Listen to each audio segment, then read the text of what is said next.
Hello friends, ఈరోజు మనం నాలుగవ వీడియోని ఈరోజు మనం చేస్తూ ఉన్నాం మోడర్న్ ఇండియాపై. ఇందుకు నాకు చాలా సంతోషంగా ఉంది. ఎందుకంటే ఇంతకుముందు చేసిన 3 పార్ట్స్కి ట్రెమెండియస్ రెస్పాన్స్ వచ్చింది మీ నుంచి. అందువల్ల నేను 4వ వీడియో ఈరోజు పెడుతున్నాను. మీరు చేయాల్సిందల్లా ఒక్కటే, లైక్ చేయండి, సబ్స్క్రైబ్ చేయండి, కింద కామెంట్స్ పెట్టండి. ఈ కామెంట్స్లో ఏమన్నా డౌట్లు ఉంటే డౌట్లు కూడా పెట్టండి, దాన్ని నేను క్లారిఫై చేయడానికి ప్రయత్నం చేస్తాను నెక్స్ట్ వీడియోలో. ఓకేనా? ఈ పాయింట్ గుర్తుపెట్టుకోండి. తమ్ముళ్ళు, చెల్లెళ్ళు, చిన్నులు అందరూ సీరియస్గా గ్రూప్ 2కి ప్రిపేర్ అవుతున్న వాళ్ళు, గ్రూప్స్కి ప్రిపేర్ అవుతున్న వాళ్ళు, సెంట్రల్ గవర్నమెంట్ ఎగ్జామినేషన్స్ ప్రిపేర్ అవుతున్న వాళ్ళు, అలానే ఎస్ఐ కానిస్టేబుల్ ఎగ్జామ్స్ ప్రిపేర్ అవుతున్న వాళ్ళు అందరికీ కామన్గా ఉన్నటువంటి టాపిక్ ఏంటంటే మోడర్న్ ఇండియా, ఆధునిక భారతదేశం. అప్పుడు ఈ ఆధునిక భారతదేశంలో యూరోపియన్ సెటిల్మెంట్స్ నుంచి మనం పాఠం చెప్పుకుంటున్నాం. ఇందులో భాగంగా ఈరోజు 4వ భాగం, 4th పార్ట్ని ఈరోజు మనం చెప్తా ఉన్నాం. అందులో భాగంగా ప్రీవియస్ లెసన్లో పోర్చుగీసుల గురించి మనం మాట్లాడుకున్నాం.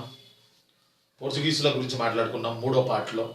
అంతకుముందు 2 పార్ట్లు పోర్చుగీసుల ప్రీవియస్ మ్యాటర్ గురించి మనం మాట్లాడుకున్నాం. పోర్చుగీసులు అంటే మొదట కాలికట్ వాళ్ళ కేంద్రం అని, తర్వాత ప్రధాన కేంద్రం గోవా అని, అదే గోవా నుంచి 1961లో వాళ్ళు నిష్క్రమించారని పోర్చుగీసుల గురించి మనం మాట్లాడుకున్నాం. అలానే పోర్చుగీసులకు సంబంధించి చిన్ను బాగా గుర్తుపెట్టుకుంటారా, వాళ్ళు దుంప మనకు పరిచయం చేశారని, బంగాళదుంప మనకు పరిచయం చేశారని, మిర్చిని పరిచయం చేశారని, పొగాకుని పరిచయం చేశారని, తుపాకీని పరిచయం చేశారని, ఇలా రకరకాల కొత్త అంశాలు మనకి పరిచయం చేశారని మనం చెప్పుకోవడం జరిగింది. అయితే ఈరోజు మన లెసన్లో మళ్ళీ హాట్గా మంచి పాయింట్లు మీరు జాబు కొట్టే విధంగా నేను ఈరోజు తీసుకురావడం జరిగింది. ఈ పాయింట్లన్నీ నేను మీకు చెప్తాను. మీరైతే ఒకసారి వీడియోని వినండి.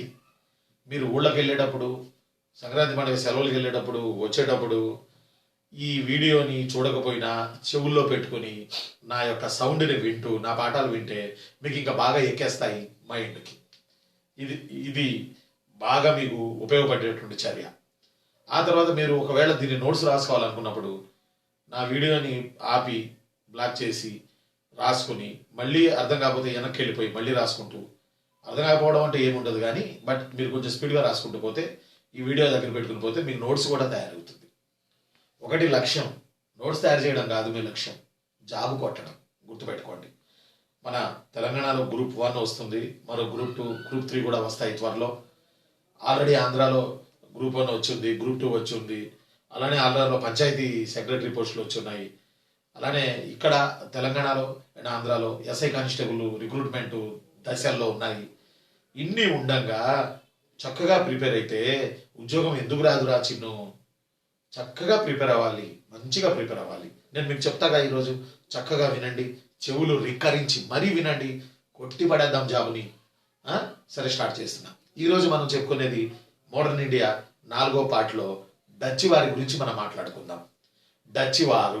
డచ్ పోర్చుగీసులు అయింది ప్రీవియస్లో, ఇప్పుడు డచ్ వాళ్ళ గురించి మనం మాట్లాడుకుందాం. డచ్ వారు ఎవరి? డచ్ వాళ్ళు అసలు ఇది ఎవరు, ఎక్కడి నుంచి వచ్చారు?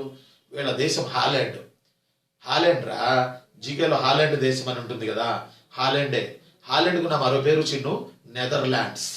హాలెండ్ అన్న నెదర్లాండ్స్ అన్న ఒక్కటేరా. ఈ దేశంలో ఆమ్స్టర్ డ్యామ్ అంటే మీకు జీకేలో హాలెండ్ రాజధాని, నెదర్లాండ్స్ రాజధాని, దాన్ని ఆమ్స్టర్ డ్యామ్ అంటారు. ఈ ఆమ్స్టర్ డ్యామ్లో డచ్ ఈస్ట్ ఇండీస్ కంపెనీ 1602లో ఏర్పడింది.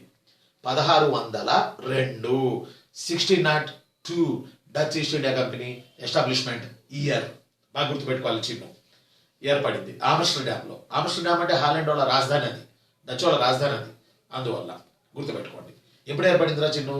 1602లో ఏర్పడింది Dutch East Indies company. It's a very very very important.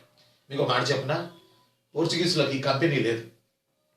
ఒకవేళ ఉన్నప్పటికీ అది పోర్చుగీసు ప్రభుత్వం కనుసన్నల్లో పనిచేయాలి.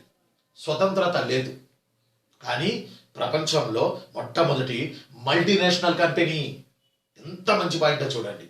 ప్రపంచంలో మొట్టమొదటి multinational company Dutch East Indies company రా.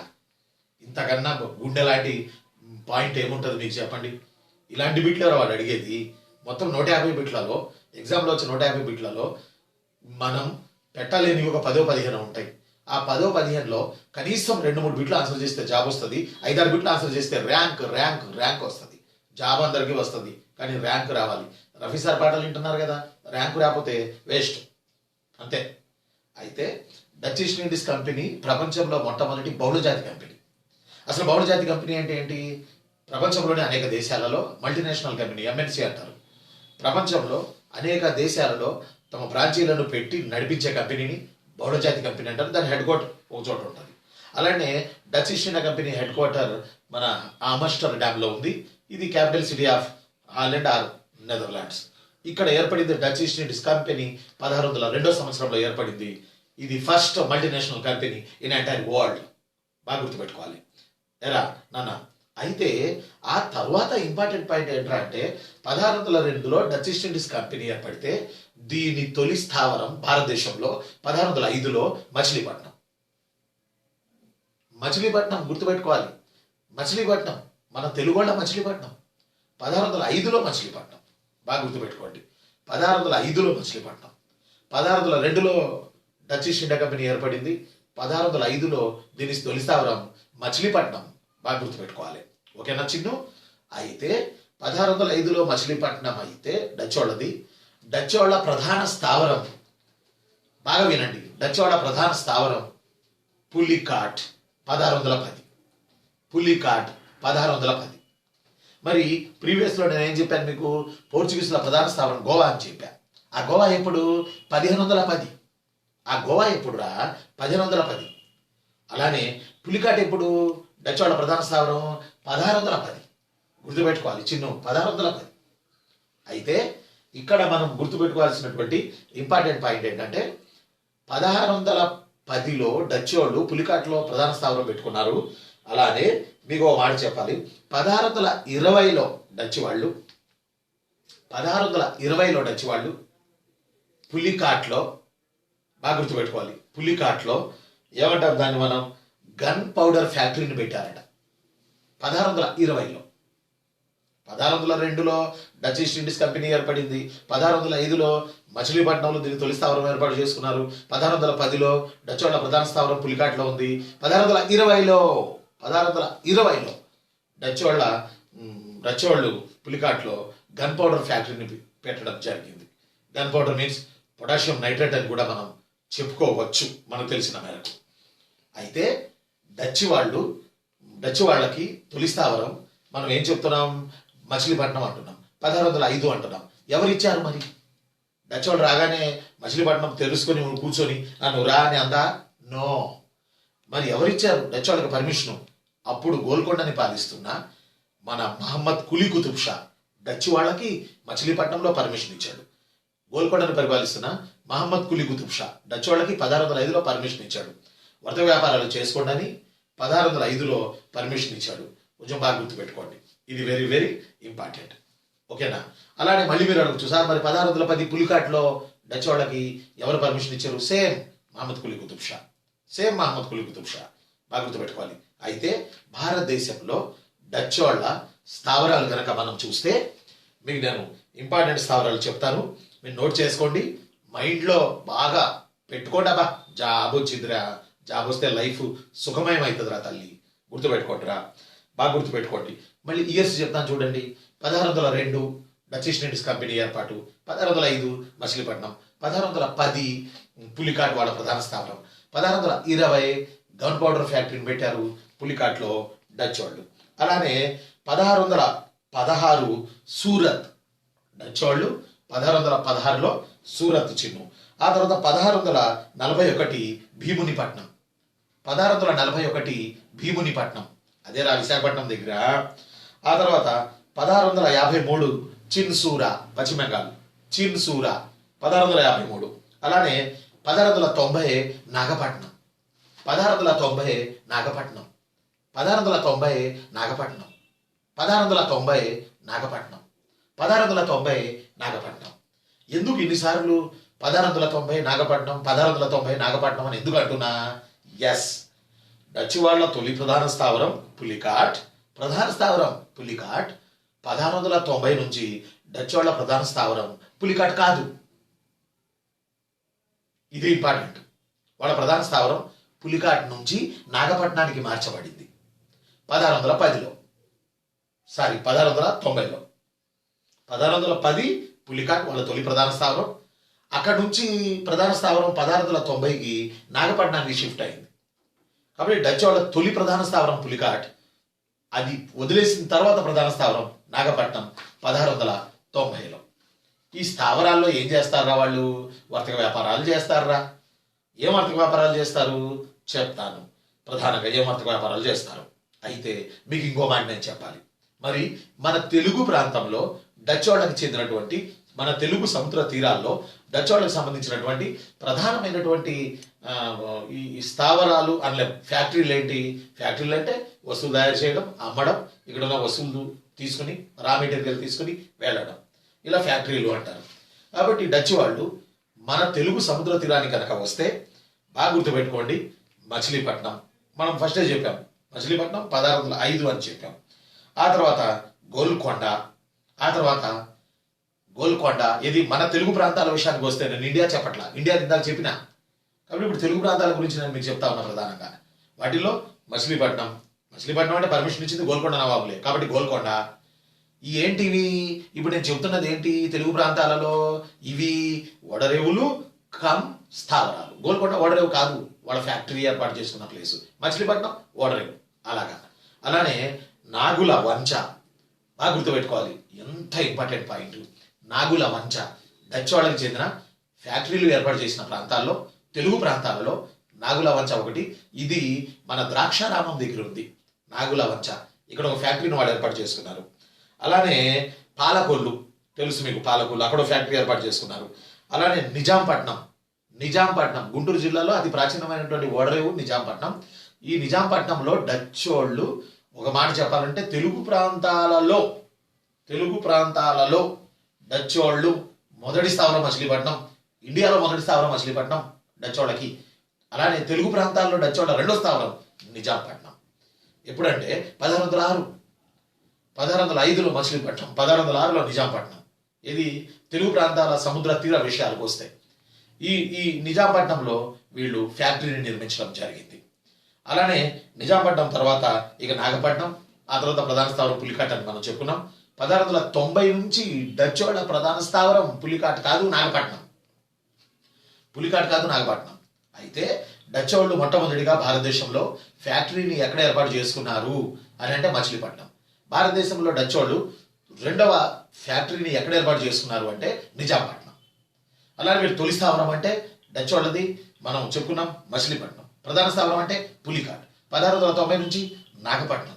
అలానే వీళ్ళ కింద నాగుల వంచ, వీళ్ళ కింద పాలకొల్లు, వీళ్ళ కింద గోల్కొండ, వీళ్ళ కింద పులికాట్, నాగపట్నం. ఇక్కడ చెప్పిన ఏమంటాం దాన్ని మనం చిన్సూర, భీమునిపట్నం, సూరత్, ఇవన్నీ డచ్ వాళ్ళ కింద ప్రధాన వర్తక స్థావరాలుగా ఉన్నాయి. మరికొన్ని ఫ్యాక్టరీలుగా కూడా ఉన్నాయి. అయితే డచ్ వాళ్ళు మరీ బాగా వినాలి చిన్ను, జాబ్ రావాలి, మనస వాచ కర్మేణ ఫీల్ అయిన పాఠం చెప్తున్నా మీకు. మీరు కూడా హద్దులు లేకుండా చదివి సరిహద్దులు పిక్కటిల్లేలా మీరు జాబ్ కొట్టాలి, గుర్తుపెట్టుకోవాలి. ఓకేనా? అయితే ఇప్పుడు మళ్ళీ మ్యాటర్లోకి.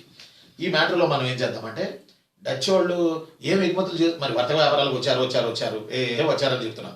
మరి ఏం తీసుకెళ్లారు వీళ్ళు మన దేశం నుంచి? బాగా గుర్తుపెట్టుకోవాలి, సూర్యకారం తీసుకువెళ్ళారు. సూర్యకారం అంటే అదేరా గన్ పౌడర్, అదేరా పొటాషియం నైట్రేట్, దాన్ని తీసుకువెళ్ళారు డచ్ వాళ్ళు. అలానే నీలి తిమింగలాలను తీసుకెళ్లారట డచ్ వాళ్ళు. నీలి తిమింగలాలు, బ్లూ వేల్స్ ఇదొకటి, సూర్యకారం ఒకటి, వస్త్రాలు ఒకటి. ఈ 3 డచ్ వాళ్ళ ప్రధాన ఎగుమతులు. మీకు ఈ క్రింది వారిలో ఏ యూరోపియన్స్ యొక్క ప్రధాన ఎగుమతి సూర్యకారం అంటే only you decided answer known as Dutch వారు మచిలీపట్నం సూర్యకారం, డచ్ వారు మచిలీపట్నం నుంచి నీలి తిమింగలాలు, డచ్ వారు మచిలీపట్నం నుంచి వస్త్రాలు, ఇవి ఎగుమతి చేసుకునేవాళ్ళు. నీలి తిమింగలాలు అంటే బ్లూ వేల్స్. మచిలీపట్నం సముద్ర తీరంలో నాట ఆ రోజుల్లో విపరీతంగా బ్లూ వేల్స్ దొరికేవట. వాటిని పట్టుకుని తీసుకువెళ్ళి యూరోప్లో మనిషి ఎత్తునుంటుంది ఒక్కొక్క నీలి తిమింగలం, వాటి మాంసాన్ని విక్రయించేవారని మన పుస్తకాల్లో రాసి ఉంది. కాబట్టి డచ్ వాళ్ళలో ఇంకా మనం చెప్పుకోవాల్సిన పాయింట్లు ఏంటంటే, వాళ్ళు మన దేశంలో ఉన్నప్పుడు 2 కోటలు నిర్మించారు. ఫ్యాక్టరీలు వేరు, కోటలు వేరు. 2 కోటలు కట్టారు డచ్ వాళ్ళు. వాటిలో ఒక కోట పులికాట్లో కట్టారు, ఇంకో కోట నాగపట్నంలో కట్టారు. బాగా గుర్తుపెట్టుకోవాలి. డచ్చి East India company constructed 2 forts in 2 places in our India. First one Pulicat, second one Nagapattinam. వీటిలో ప్రధానంగా పులికాట్లో వీళ్ళు కట్టినటువంటి కోట పేరు గిల్డ్రియా ఫోర్ట్. GILDRIA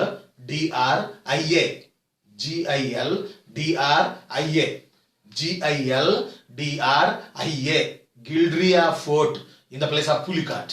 అలానే డచ్ వాళ్ళు కట్టినటువంటి రెండవ కోట బాగా గుర్తుపెట్టుకోండి, ఫోర్ట్ వైజఫ్ కోట in the place of Nagapattinam. Vijf అంటే VIJF, Vijf SINNEN, Vijf Sinnen fort. VIJF SINNIN అంటే Vijf Sinnen fort in the place of Nagapattinam. Then also Geldria fort in the place of Pulicat. కాబట్టి డచ్ వాళ్ళు ఇంకొక విచిత్రం ఏంటంటే, వీళ్ళు గోల్కొండ కుతుబ్షాహీ నవాబుల అనుమతి పొంది మచిలీపట్నంలో తొలి ఫ్యాక్టరీ ఏర్పాటు చేయడమే కాదు, నిజాంపట్నంలో రెండో ఫ్యాక్టరీని ఏర్పాటు చేయడమే కాదు, వీళ్ళు ఉప్పు తయారు చేసుకుని అమ్ముకోవడంలో మొనోపొలి ఇచ్చాడు గోల్కొండ నవాబు మహమ్మద్ కులీ కుతుబ్ షా. అలానే డచ్ వాళ్ళకి ఆ రోజుల్లో గోల్కొండ కోటలో వజ్రాలు దొరికేవట. అంటే అర్థం వజ్రాల పరిశ్రమ కేంద్రం గోల్కొండ. అందువల్ల గోల్కొండను చరిత్రలో సెకండ్ ఈజిప్ట్ అని అంటారు, రెండవ ఈజిప్ట్ అని పిలుస్తారు. ఈజిప్ట్ ఎలాగైతే వజ్రాలు వైడూర్యాలు దొరుకుతాయో అదే విధంగా గోల్కొండలో కూడా వజ్రాలు వైడూర్యాలు దొరికేవట. అయితే ఈ వజ్రాలు వైడూర్యాలు గోల్కొండ కోటలో తవ్వి తీయడానికి డచ్ వాళ్ళకి ఆ తవ్వి తీసిన వాటిలో 50% పంచుకునేటట్లు మహమ్మద్ కులీ కుతుబ్ షా డచ్ వాళ్ళకి రాసి ఇవ్వడం జరిగింది. ఇది వజ్రాల్లో. ఈ తవ్విన గోల్కొండ కోట దగ్గర లభించిన వజ్రాలను, ముతక వజ్రాలను శుద్ధి చేయడానికి ఒక ఏరియాకి తీసుకెళ్లి శుద్ధి చేసుకొచ్చేవాళ్ళు. ఆ ఏరియా ఇప్పటికీ ఉంది. హైదరాబాద్లో బస్సుల మీద రాసి ఉంటుంది కార్వాన్, ఆ ప్రాంతం పేరు కార్వాన్, ఈ రోజు కూడా ఉంది. అదే కార్వాన్, మళ్ళీ చెప్పనారా, కార్వాన్ గుర్తుపెట్టు, కార్వాన్. అయితే డచ్ వాళ్ళు వ్యాపారం బాగా చేసుకుంటున్నటువంటి తరుణంలో వాళ్ళకి పోటీ ఇంగ్లీష్ వాళ్ళు వచ్చారు. డచ్ వాళ్ళకి పోటీ ఇంగ్లీష్ వాళ్ళు వచ్చారు, ఆంగ్లేయులు వచ్చారు. అయితే డచ్ వాళ్ళ గురించి మనం ఈ పాయింట్లన్నీ గుర్తుపెట్టుకోండి ప్రధానంగా. అయితే ఇక్కడ విషయం ఏంటంటే, డచ్ వాళ్ళు ఫ్యాక్టరీలు మొదటిది మచిలీపట్నం, రెండోది నిజాంపట్నం. డచ్ వాళ్ళ కోటలు ఒకటి పులికాట్, రెండోది నాగపట్నం. వైజఫ్ ఏమో నాగపట్నంలో, పులికాట్లోనేమో అది మనం చెప్పుకున్నాం గిల్డ్రియా ఫోర్ట్ పులికాట్, గుర్తుపెట్టుకోవాలి చిన్న. అయితే డచ్ వాళ్ళ తర్వాత డచ్ వాళ్ళతో పోటీగా ఇంగ్లీష్ వాళ్ళు వచ్చారు. వాళ్ళ గురించి మనం చెప్పుకోవే ముందు నడిమధ్యలో ఒక చిన్ని యూరోపియన్లు ఉన్నారు. చిన్ని పాయింట్లు, బట్ ఎగ్జామ్లో మాత్రం దుమ్ము లేపుతాయి ఈ పాయింట్లు. అదేంటంటే పోర్చుగీస్ అన్నాం, డచ్ అన్నాం, బ్రిటిష్ అంటాం, ఫ్రెంచ్ అంటాం. బట్ పోర్చుగీసు, డచ్, డేన్లు మీన్స్ డెన్మార్క్ వాళ్ళు, డెన్మార్క్ నార్వే, వీళ్ళు రెండు కలిసి ఉండేవి. వీళ్ళిద్దరూ కలిసి ఒక ఈస్ట్ ఇండియా కంపెనీని ఏర్పాటు చేశారు. వాళ్ళు కూడా మన దేశానికి వర్తక వ్యాపారాలకు వచ్చారు. డెన్మార్క్ గురించి పెద్దగా చెప్పరు, పుస్తకాల్లో పెద్దగా దొరకదు, చెప్పేసార్లు కూడా పెద్దగా చెప్పరు. కానీ ఒకవేళ ఈ డెన్మార్క్ గురించి అడిగితే మాత్రం ఖచ్చితంగా మనం రాయాలి. ఫస్ట్ ఏమో పోర్చుగీసులు, తర్వాత ఏమో డచ్ వాళ్ళు, తర్వాత ఏమో డెన్మార్క్ వాళ్ళు, తర్వాత ఏమో బ్రిటిష్ వాళ్ళు, తర్వాత ఏమో ఫ్రెంచ్ వాళ్ళు. భారతదేశానికి చివరిగా వచ్చిన వాళ్ళు ఫ్రెంచ్ వాళ్ళు, మొదటిగా వచ్చిన వాళ్ళు పోర్చుగీసులు. బాగా గుర్తుపెట్టుకోవాలి. డచ్ వాళ్ళకి ఇంగ్లీష్ వాళ్ళకి పడలేదు. ఈ నడుమధ్యలో డెన్మార్క్ వాళ్ళు ఉన్నారు. ఆ డెన్మార్క్ వాళ్ళ పరిస్థితి ఏంటో చూద్దాము. అందులో భాగంగా కొంచెం బాగా గుర్తుపెట్టుకుంటారు 1616లో డెన్మార్క్ ఈస్ట్ ఇండియా కంపెనీ ఏర్పడింది. మళ్ళీ నోట్ చేసుకోండి. ఎక్కడ నోట్స్ మీద కాదు, మా ఇంట్లో నోట్ చేసుకుంటావా. 1616లో డెన్మార్క్ ఈస్ట్ ఇండియా కంపెనీ ఏర్పడింది. It's very very important. డెన్మార్క్లో ఏర్పడింది. దీనికి అక్కడ రాజు 4వ క్రిస్టియన్ అని వాడు పర్మిషన్ ఇచ్చాడు. 12 ఏళ్ల వ్యాపారానికి గాను, 12 ఏళ్ల మనలాంటి తూర్పు దేశాలతో వ్యాపారానికి గాను 4వ క్రిస్టియన్ అనే డెన్మార్క్ రాజు 1616లో డెన్మార్క్ ఈస్ట్ ఇండియా కంపెనీకి పర్మిషన్ ఇవ్వడం జరిగింది. ఓకేనా? మళ్ళీ చెప్పనా చిన్నమ్మా, 1616లో డెన్మార్క్ రాజు 4వ క్రిస్టియన్ డెన్మార్క్ ఈస్ట్ ఇండియా కంపెనీకి మనలాంటి తూర్పు దేశాలతో వ్యాపారం చేసుకోవడానికి పడమర దేశం నుంచి ఆ వ్యాపారపు ఆ లెంత్ 12 సంవత్సరాలు. ఈ 12 సంవత్సరాల లోపు ఆ డెన్మార్క్ రాజులు పెట్టిన షరతుల ప్రకారం వీళ్ళు వ్యాపారాలు చేస్తే ఓకే. అలా కాకుండా అమ్మాయిల వ్యాపారం, బానిసల వ్యాపారం, ఇక్కడున్న ప్రజల్ని ఇబ్బంది పెట్టే వ్యాపారాలు చేస్తే 12 ఇచ్చిన పర్మిషన్లో ముందస్తు నోటీస్తో కొన్ని సంవత్సరాలు 2 ఏళ్ళు ముందస్తు నోటీస్ ఇచ్చి డచ్ కంపెనీని రద్దు చేసే అధికారం కూడా డచ్ రాజు 4వ క్రిస్టియన్కు ఉంది. అంటే ఎన్నేళ్ళు వ్యాపారం చేసుకోవచ్చు రా చిన్ను అంటే 12 ఏళ్ళు. ఈలోపు ఓవర్ యాక్షన్ చేస్తే 2 ఏళ్ల ముందస్తు నోటీస్తో డచ్ ఈస్ట్ ఇండియా కంపెనీ ఫట్ అవుతుంది. అయితే భారతదేశంలో డచ్ ఈస్ట్ ఇండియా కంపెనీ ప్రధానంగా 3 చోట్ల తన వర్తక స్థావరాలను ఏర్పాటు చేసుకుంది. ప్రధానంగా 3 చోట్ల తన వర్తక స్థావరాలను ఏర్పాటు చేసుకుంది. ఎవర్రా డెన్మార్క్. ఇందాక డచ్ అన్నాం, సారీ ఇప్పుడు డెన్మార్క్ వాళ్ళు. 3 చోట్ల వర్తక స్థావరాలు. వాటిల్లో ఒకటి ఇండియాలో సెరాంపూర్, నౌ శ్రీరాంపూర్ అంటారు, అప్పుడు సెరాంపూర్, ఇక్కడ ఒకటి. అలానే రెండోది తమిళనాడులో తరంగంబాడి పేరు విచిత్రంగా ఉంది చూడండి. Tharangambadi in Tamil Nadu, Serampore in West Bengal, and also Machilipatnam now Andhra Pradesh,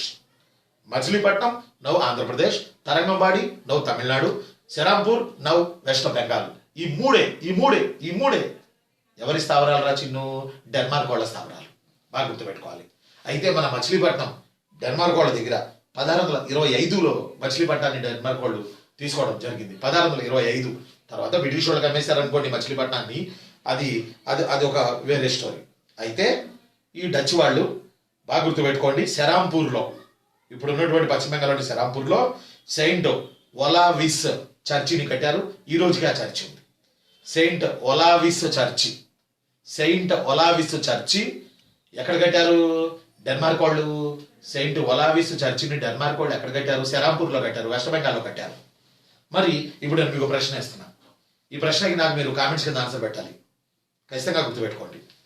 ఆ క్వశ్చన్ ఏంట్రా అంటే, సెయింట్ జేవియర్ చర్చిని పోర్చుగీసులు ఎక్కడ కట్టారు? పోర్చుగీసులు. ఇప్పుడు మై బోల్తా హే డెన్మార్క్ వాళ్ళు. ఈ డెన్మార్క్ వాళ్ళు ఎక్కడ కట్టారు అని నేను అంటున్నాను మీకు. ఏది కట్టినటువంటి చర్చి పేరు నేను మీకు చెప్తున్నా. ఎక్కడ? Saint Olav's church Serampore. అలానే సెరాంపూర్, మచిలీపట్నం, తరంగంబాడి డెన్మార్క్ వాళ్ళ ప్రధానమైన భారతదేశంలో 3 వర్తక స్థావరాలు. వెరీ వెరీ వెరీ ఇంపార్టెంట్, బాగా గుర్తుపెట్టుకోండి చిన్ను. అయితే ఇంకొక పాయింట్ కూడా ఏంటంటే, డెన్మార్క్కి సంబంధించి మనం ఇంపార్టెంట్ అనేది పెట్టుకుంది. వీళ్ళు మన దేశం మీద పెద్ద దృష్టి పెట్టలా. ఎందుకు? వర్తక వ్యాపారాలు అంతగా వీళ్ళు వర్కౌట్ అవ్వాలా. అందువల్ల వీళ్ళు భారతదేశం వదిలి డెన్మార్క్ వాళ్ళు వెళ్ళిపోయారు. డెన్మార్క్ మీద మనకి ఎగ్జామినేషన్ పాయింట్ ఆఫ్ వ్యూలో బిట్లు వస్తే ఏమొస్తాయంటే, ఈ డెన్మార్క్ ఈస్ట్ ఇండియా కంపెనీ ఎప్పుడు ఏర్పడింది? 1616. ఎవడు ఏర్పాటు చేశాడు? డెన్మార్క్ రాజు 4వ క్రిస్టియన్ అని వాడు ఏర్పాటు చేశాడు ఈస్ట్ ఇండియా కంపెనీ. దీని స్థావరాలు తరంగంబాడి, దీని స్థావరాలు మచిలీపట్నం, దీని స్థావరాలు సెరాంపూర్లో వీళ్ళు చర్చి కూడా కట్టారు. ఆ చర్చి పేరు మనం చెప్పుకున్నాం. అంతేకాదు భారతదేశానికి మొట్టమొదటి అచ్చు యంత్రం, ముద్రణ యంత్రం వచ్చిన ప్లేస్ కూడా సెరాంపూరే, వెస్ట్ బెంగాల్లో. బాగా గుర్తుపెట్టుకోండి. ఆ తరువాత మనం ఇందాక డచ్ వారి గురించి చెప్పాం, ఇప్పుడు డెన్మార్క్ వాళ్ళ గురించి చెప్పాం. బాగా గుర్తుపెట్టుకోండి. ఇప్పుడు బ్రిటిష్ వాళ్ళ గురించి కొన్ని విషయాలు మనం మాట్లాడుకుందాం. ఆంగ్లేయుల గురించి. ఎందుకంటే వాళ్ళందరికన్నా వీళ్ళు పెద్ద ముదురులు వీళ్ళు. కారణం ఇంగ్లాండు నౌకా బలగం ఉంది, వీళ్ళు ఏమైనా చేయగలరు. అంటే వీళ్ళకు కూడా మన తూర్పు దేశాలతో వ్యాపారం చేయాలని ఒక కాంక్ష అయితే బలంగా ఉంది వీళ్ళకు కూడా.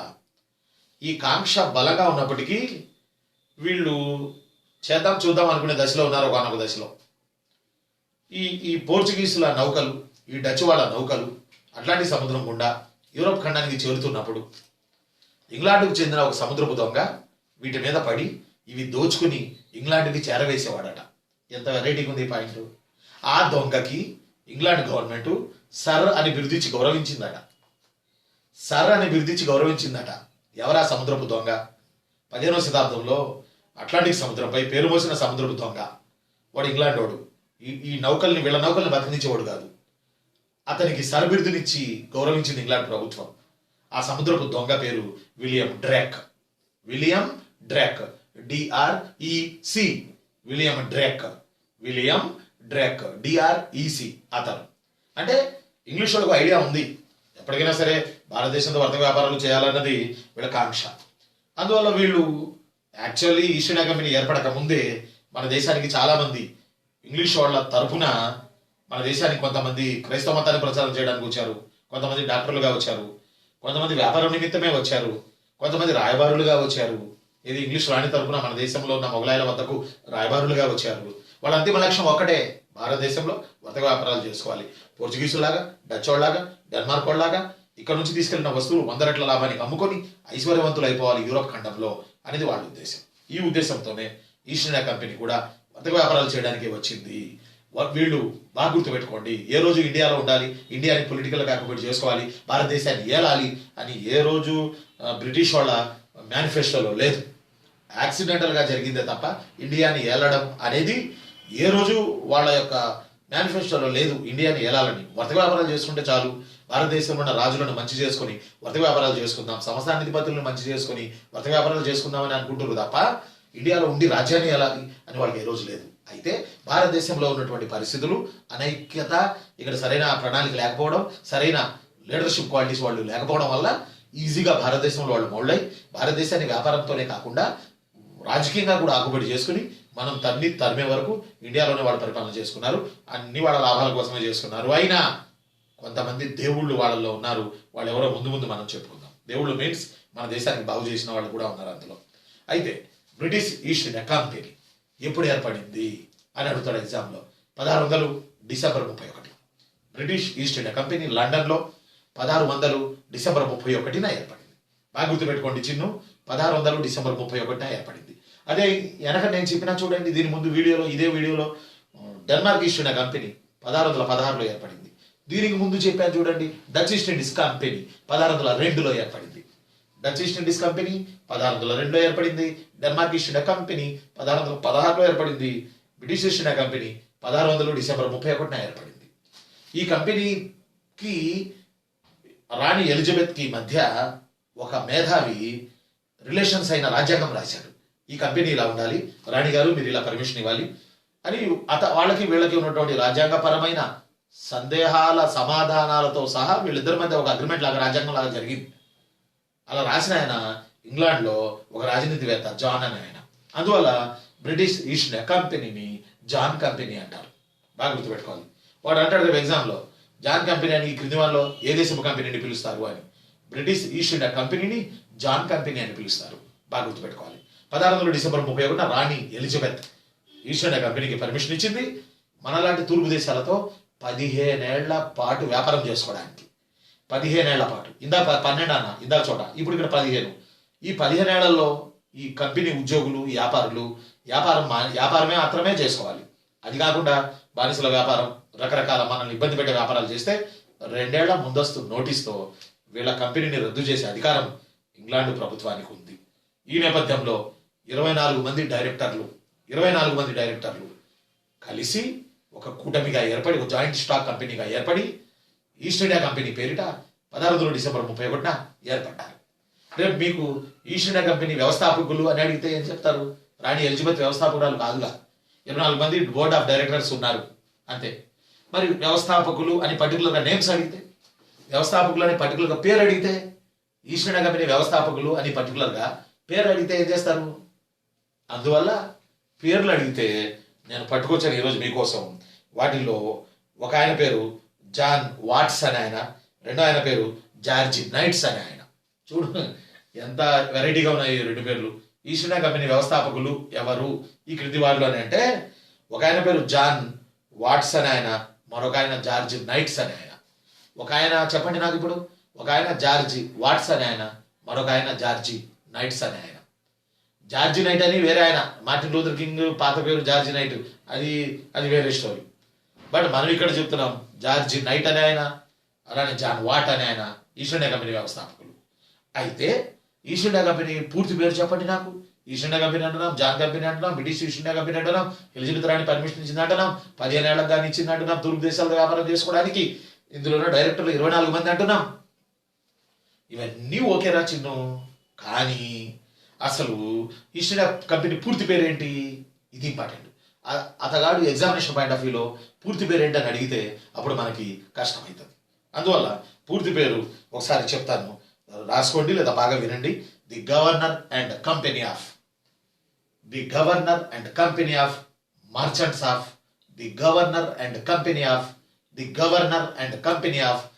Merchants of London trading in to the east Indies. ఒకసారి మళ్ళీ రిపీట్ చేసుకోండి వీడియోని, అయినా ఇంకోసారి చెప్తాను చూడండి. The governor and company of merchants of London trading in to the east Indies. ఇది పూర్తి పేరబ్బా, బాగా గుర్తుపెట్టుకోవాలి. అయితే ఇంగ్లీష్ వాళ్ళు, బ్రిటిష్ వాళ్ళు మెల్లమెల్లగా మన ఇండియాలోకి జొరబడుతున్న వేళ ఒక ఘోరమైనటువంటి ఒక సంఘటన జరిగింది. ఈ ఘోరమైన సంఘటన ఎవరెవరికి జరిగిందనో, ఎవరెవరి మధ్య జరిగిందనో, ఎప్పుడు జరిగిందనో, దీనివల్ల ప్రధాన ఫలితం ఏంటనో మనకి ఎగ్జామినేషన్లో వస్తుంది. కాబట్టి ఇది చాలా ఇంపార్టెంట్. ఇప్పటివరకు నేను ఏం చెప్పాను రా, బ్రిటిష్ ఈస్ట్ ఇండియా కంపెనీ ఎలా ఫామ్ అయింది, దానికి చెందిన సపోర్టివ్ అంశాలు ఇప్పటివరకు నేను మీకు చెప్పడం జరిగింది. అయితే ఇప్పుడు నేను చెప్పే రెండో పాయింట్ ఏంటంటే, బ్రిటిష్ వాళ్ళు ఎదుగుదాము అనుకున్న దశలో వీళ్ళకి డచ్ వాళ్ళ నుంచి దెబ్బ పడింది. బాగా గుర్తుపెట్టుకోవాలి. 1623లో 1623 రా, బాగా గుర్తుపెట్టుకోవాలి. 1623లో అంబైనా ఉదంతం అని ఒకటి జరిగింది. అంబైనా మాస్కర్ అని ఒకటి జరిగింది. అంబైనా ఊచకోత అని ఒకటి జరిగింది. బాగా గుర్తుపెట్టుకోవాలి. అంబైనా అనేది ఇండోనేషియాలో ఒక ఐలాండ్. ఇక్కడ డచ్చి వాళ్ళు 20 మంది తమకు కాని వ్యాపారులను చంపారు. డచ్చి వారు తమ వాళ్ళు కాని వ్యాపారులను 20 మందిని చంపారు. ఆ 20 మందిలో ఏ దేశస్తులు ఎంతమంది అని మొన్న స్టాఫ్ సెలక్షన్ కమిషన్ ఎగ్జామ్లో బిట్ వచ్చింది. అసలు యాక్చువల్గా ఎవరెవరిని చంపారో ముందు తెలుసుకోవాలిగా. వర్తక వ్యాపారులలో తమకు స్పర్ధతో తమకు పోటీగా వచ్చినటువంటి జపనీయులను, పోర్చుగీసులను, బ్రిటిష్ వాళ్ళని డచ్ వాళ్ళు చంపారు. డచ్ వాళ్ళ చేత చంపబడిన ఈ వ్యాపారవేత్తల్లో, ఈ ట్రేడర్స్లో ఇంగ్లీష్ వాళ్ళు ఉన్నారు, అలానే జపాన్ వాళ్ళు ఉన్నారు, పోర్చుగీస్ వాళ్ళు ఉన్నారు. మొత్తం కలిపి 20 మంది ఉన్నారు. 20 మంది మొత్తం ఎంతమంది అని చెప్పి మొన్న ఏపీఎస్సి గ్రూప్ 2లో మోడర్న్ ఇండియా జనరల్ స్టడీస్ ఎగ్జామ్లో అడిగాడు. పోయినసారి గ్రూప్ 2లో ఏపీలో ఆల్రెడీ వాళ్ళు ట్రైనింగ్లో ఉన్నారు గ్రూప్ 2 వాళ్ళు కదా. కాబట్టి బాగా గుర్తుపెట్టుకోండి. అంబైనా ఉదంతంలో డచ్ వారు ఎంతమందిని చెప్పారు? 20 మందిని. వ్యాపారంలో పోటీ వస్తున్నారని అబ్బా డచ్ వాళ్ళకు ఆశ ఉండే, ఇండియాని వెళ్ళాలి, ఇండోనేషియాని వెళ్ళాలి, ఇండోనేషియాని వెళ్ళాలి. అందువల్ల వాళ్ళకు అడ్డం వస్తున్న వీళ్ళు, లేదా వీళ్ళకు అడ్డం వస్తున్న వాళ్ళు మధ్య పరస్పరం ఘర్షణలు జరిగినాయి. ఆ ఘర్షణల్లో 10 మంది ఇంగ్లీష్ వాళ్ళని డచ్ వాళ్ళు చెప్పారు అంబైనా అనే ప్లేస్లో. 10 మంది బ్రిటిష్ వాళ్ళని, 10 మంది బ్రిటిష్ వాళ్ళని వీళ్ళు డచ్ వాళ్ళు చెప్పారు. అలానే ఒక పోర్చుగీస్ వ్యాపారిని చెప్పారు. అప్పుడు ఎంత అయింది? 11 అని. 9 మంది జపాన్ వ్యాపారులను చంపారు. 9 మంది జపాన్ వ్యాపారులని చంపారు. చంపడమే. 9 మంది జపాన్ వ్యాపారులను చంపారు, ఒక పోర్చుగీస్ వ్యాపారిని చంపారు, 10 మంది ఇంగ్లీష్ వాళ్ళని చంపారు. మొత్తం 20 మంది. దీన్ని అంబైనా ఉదంతం అంటారు. డచ్ వాళ్ళు ప్రధానంగా బ్రిటిష్ వాళ్ళ మధ్య జరిగింది. అయినా పోర్చుగీస్ వాళ్ళు, జపాన్ వాళ్ళు బలయ్యారు దీనికి. అయితే మళ్ళీ బాగా గుర్తుపెట్టుకోండి, 20 మంది, 10 మంది ఇంగ్లీష్ వాళ్ళు, 9 మంది జపాన్ వాళ్ళు, ఒకళ్ళు పోర్చుగీసులు, ఈజ్వల్ 20 మెంబర్స్. మాస్కర్, అంబైనా మాస్కర్ అంటారు దీన్ని. దీని తర్వాత ఇంగ్లీష్ వాళ్ళు, డచ్ వాళ్ళు ఒక ఒప్పందానికి వచ్చారు. ఏంటంటే ఆ ఒప్పందం, భారతదేశంలోకి మేము వెళ్తాం, ఓ డచ్ వాళ్ళారా మీ ఇండోనేషియాలోకి మేము రాం, ఓ డచ్ వాళ్ళారా మీరు ఇండోనేషియాకి పోండి, మేము ఇండియాకి వెళ్తాం అని వాళ్ళిద్దరి మధ్య ఒప్పందం జరిగి బ్రిటిష్ వాళ్ళు ఇండియా వైపు వచ్చారు, డచ్ వాళ్ళు ఇండియా వదిలేసి ఇండోనేషియా వైపు వెళ్ళిపోయారు. అందువల్లే ఇప్పటికి కూడా ఇండోనేషియా దేశపు పాత పేరు, జీకేలో ఓల్డ్ నేమ్స్ న్యూ నేమ్స్ అన్న చోట ఇండోనేషియాకు ఉన్న పాత పేరు ఏంటని అడిగితే డచ్ ఈస్ట్ ఇండీస్ అని రాసి ఉంటుంది. చూడండి కావాలంటే. ప్రపంచంలో ముస్లిం జనాభా ఎక్కువగా ఉన్న ఏకైక దేశం ఇండోనేషియా. ఈ ఇండోనేషియాని 1948 ఆర్ 9 వరకు వీళ్ళు పరిపాలన చేశారు. ఎవరు పరిపాలన చేశారు? ఇదే మన డచ్ వాళ్ళు పరిపాలన చేశారు. అక్కడ కూడా కల్నల్ సుకర్ణో అనే వాడి నాయకత్వాన పోరాటం చేసి ఇండోనేషియా వాళ్ళు స్వాతంత్రాన్ని సాధించారు. మన గాంధీలాగా అక్కడ కల్నల్ సుకర్ణో. ఏమైనా డచ్ వాళ్ళు ఇండోనేషియా వెళ్ళిపోయారు, ఇంగ్లీష్ వాళ్ళు ఇండియాకు వచ్చారు. దీనికి కారణమైనటువంటి ప్రధాన సంఘటన అంబైనా ఉదంతం 1623. ఇందులో 10 మంది ఇంగ్లీష్ వాళ్ళు పోర్చుగీసులు, 9 మంది జపనీయులు చనిపోవడం జరిగింది. ఇది ఎంచి ఎగ్జామ్లో అడుగుతాడరా. అందువల్ల జర బాగా గుర్తుపెట్టుకోండి. అయితే ఇప్పుడు మనం బ్రిటిష్ వాళ్ళు ఏ విధంగా ఎవరెవరు మన ఇండియాకు వచ్చారు అనేది ఇప్పుడు మనం చెప్పుకోవడానికి ప్రయత్నం చేద్దాం. అందులో భాగంగా ఈస్ట్ ఇండియా కంపెనీ 16 డిసెంబర్ 31 ఏర్పడింది, మనకు తెలిసిందే. అసలు ఈస్ట్ ఇండియా కంపెనీ ఏర్పడక ముందు భారతదేశంలోకి వ్యాపార నిమిత్తం కావచ్చు, క్రైస్తవ మత ప్రచార నిమిత్తం కావచ్చు, ఇంకో దేని నిమిత్తమైనా కావచ్చు, మీకు ముందుగా అసలు భారతదేశంలోకి కాలు పెట్టినటువంటి ఫస్ట్ బ్రిటిష్ వాడు ఎవరు? బాగా గుర్తుపెట్టుకో. First Britishian who entered in India అని అడిగారు ఎగ్జామ్లో. Robert Stephenson. గుర్తుపెట్టుకోవాలి. థామస్ స్టీఫెన్సన్ కాదు, రాబర్ట్ స్టీఫెన్సన్. ఈయన ఫస్ట్ వచ్చాడు ఇండియాకి. బాగా గుర్తుపెట్టుకోవాలి. ఆ తర్వాత అక్బర్ కాలంలో న్యూబెర్రీ అని ఆయన వచ్చారు. ఆ తర్వాత మనకి 3 బ్రిటిష్ వాళ్ళు, అలెగ్జాండర్ హిప్పన్ అని ఆయన, సర్ థామస్ రో అని ఆయన, అలానే అలెగ్జాండర్ హిప్పన్, సర్ థామస్ రో, ఇంకొక ఆయన విలియం హాకిన్స్. అదేరా మన వంట పాత్రల మీద రాసి ఉంటుంది హాకిన్స్ అని. ఆ రోజేమో వాడు వ్యాపారానికి వచ్చాడు, ఈ రోజేమో మన వంటగదిలో ఉన్నాడు. ఈ హాకిన్సే ఆ హాకిన్స్ కంపెనీ. అంటే William Hawkins, Alexander హిప్పన్, sir Thomas రో, వీళ్ళు 3 మన దేశానికి వచ్చారు. వీళ్ళు రావడం ఎక్కడో తెలుసా? ఇది మన వెస్ట్ గోదావరిలో మాధవాయపాలెం అని ఒకటి ఉంది. మాధవాయపాలెం. ఆ రోజుల్లో ఇక్కడ నౌకల ఇండస్ట్రీ ఉండే. మనోళ్ళు నౌకల్ని తయారు చేస్తున్నారు. చాలా famous ship making industry in the place of Madhavayapalem near Narsapuram. అదే వెస్ట్ గోదావరి, నర్సాపురం. అక్కడే గోదావరి, అవతల సముద్రం, మనకు తెలిసిందే. అయితే వీళ్ళు ఇక్కడ ఒక నౌకని కొన్నారు. ఎవరు? సర్ థామస్ రో, విలియం హాకిన్స్, అలెగ్జాండర్ హిప్పన్. ఆ నౌక పేరు గ్లోబ్. ఎంత విచిత్రంగా ఉందో చూడండి. ఆ నౌక పేరు గ్లోబ్. గ్లోబ్ అంటే భూగోళం, జాగ్రఫీ కాదు. చరిత్రలో గ్లోబ్ అంటే నౌక పేరు. అంటే వీళ్ళు కొనుక్కున్న నౌక పేరు పెట్టుకొని మెల్లగా మహమ్మద్ కులీ కుతుబ్ షా దగ్గరికి చేరి అతన్ని బతిమలాడారు. సార్ మేము మచిలీపట్నంలో వ్యాపారం చేసుకుంటాం, మీరు పర్మిషన్ ఇవ్వండి సార్. అంతకుముందు ఇదే మహమ్మద్ కులీ కుతుబ్ షా మచిలీపట్నంలో పర్మిషన్ ఇచ్చున్నాడు. ఎవరికి? డచ్ వాళ్ళకి 1605లో అని చెప్పినా మనం. అయితే ఇప్పుడు ఏమైందంటే వీళ్ళు అడగడం వల్ల 1611లో వీళ్ళ నుంచి సేఫ్ ఉంటుందని అనుకున్న మహమ్మద్ కులీ కుతుబ్ షా 1611లో మచిలీపట్నంలో వర్తక వ్యాపారాలకి బ్రిటిష్ వాళ్ళకి పర్మిషన్ ఇచ్చాడు. 1611 మచిలీపట్నం ఆంగ్లేయులకు పర్మిషన్ ఇచ్చినోడు మహమ్మద్ కులీ కుతుబ్ షా. 1605 మచిలీపట్నం డచ్ వాళ్ళకి పర్మిషన్ ఇచ్చినోడు మహమ్మద్ కులీ కుతుబ్ షా. అంటే ఇచ్చుకుంటా పోతున్నాడు. లాభం పెరుగుతా ఉంటే వీడికి కూడా మంచిదే కదా, వీడి ఆలోచన వీడికి ఉంది. అందువల్ల ఇక్కడ మనం బాగా గుర్తుపెట్టుకోవాల్సిన మరొక ముఖ్యమైనటువంటి పాయింట్ ఏంటంటే, ఎప్పుడైతే ఈ మచిలీపట్నంకి 1611లో వీరు దుకాణం పెట్టారో సరిగ్గా ఆ టైంలో నార్త్లో జహాంగీర్ ఉన్నాడు. అక్బర్ పన్నివ్వలేదు, జహాంగీర్ ఉన్నాడు. జహాంగీర్ దగ్గరికి వెళ్ళారు. సరిగ్గా ఆ టైంలో జహాంగీరు నూర్జహాన్ చేసుకొని ఏ కారణాల రీత్యానా కానీ తను తాగుడికి బానిసై తాగుబోతు చక్రవర్తిగా పేరుగాంచాడు జహాంగీర్. ఇలాంటి నేపథ్యంలో ఆ జహాంగీర్కి ఒక మాయదారి రోగం వచ్చింది. ఆ రోగాన్ని నయం చేసేవాళ్ళు ఎవరైనా ఉంటే వాళ్ళకి నేను ఇండియాలో ఏ ప్లేస్ అడిగినా ఇస్తా అన్నాడు. వాడు రాజ్యంలో ఢంకా బజాయించాడు జహాంగీర్. ఆల్రెడీ వీళ్ళలో వైద్యులు ఉన్నారు. సర్ థామస్ రో, విలియం హాకిన్స్, అలెగ్జాండర్ హిప్పన్, ఈ 3లో వైద్యులు ఉన్నారు. వీళ్ళు ఏం చేశారంటే జహాంగీర్ యొక్క అనారోగ్యాన్ని ఆరోగ్యంగా మార్చి సూరత్ని తీసుకున్నారు జహాంగీర్ దగ్గర. 1613 అని కొన్ని పుస్తకాల్లో ఉంది, 1615 అని కొన్ని పుస్తకాల్లో ఉంది. దీన్ని లోతుగా చర్చించాల్సి ఉంది. అయితే మీరు 2 గుర్తుపెట్టుకోండి. 2 ఇస్తే అని అనకండి. 2 ఇవ్వరు. కాంట్రవర్షియల్ ఉన్నప్పుడు 1 ఇస్తారు తప్ప 2ది ఇవ్వరు. మన కాంట్రవర్షియల్ అయింది, ఎగ్జామినర్ కూడా కాంట్రవర్షియలే. అది గుర్తుపెట్టుకోండి.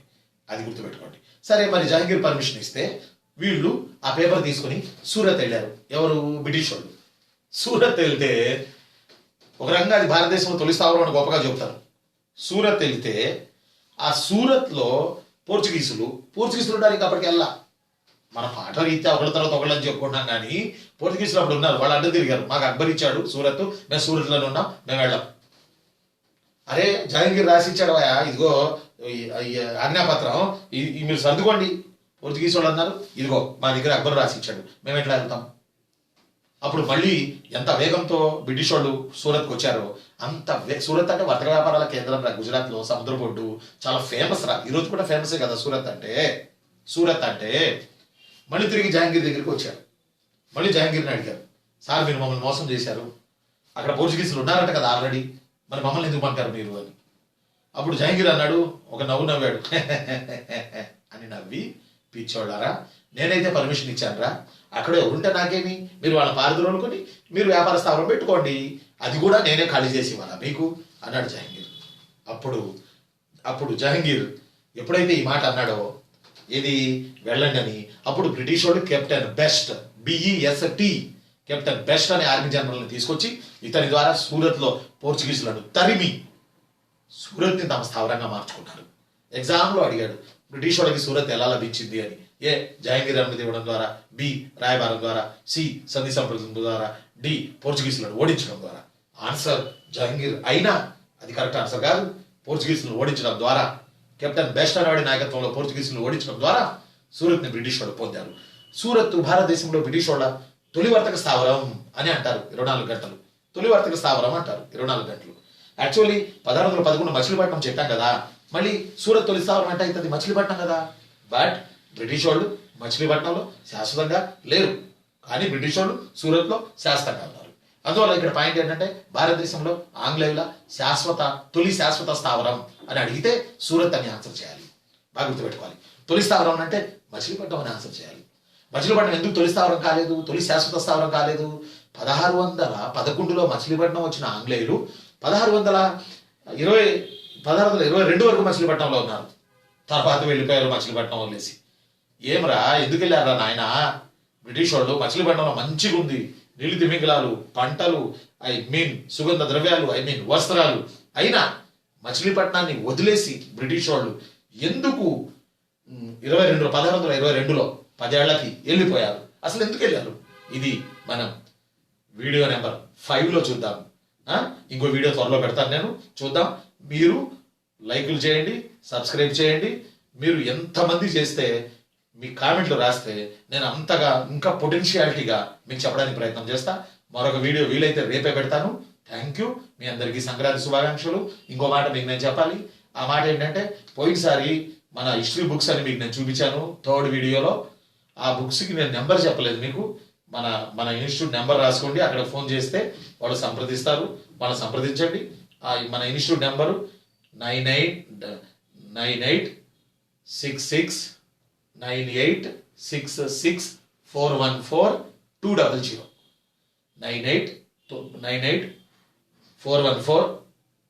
98 మళ్ళీ చెప్తాను ఉండండి. 98 పాఠంలో పడి నెంబరే మర్చిపోయాను లాస్ట్కి. 98 సరేలేరా, మళ్ళీ నెక్స్ట్ వీడియోలో చెప్తానులే. నెంబరే గుర్తొచ్చి రావట్లేదు ఈ పాఠంలో పడి. సొంత నెంబరే మర్చిపోయాను నేను పాఠంలో పడి. సరేలే, నెక్స్ట్ చెప్తానులే. డ్రీమ్స్ ఇన్స్టిట్యూట్ నెంబర్ అని మీరు నెట్లో కొడితే వచ్చేసింది కదరా. ఓకేనా? Thank you very much.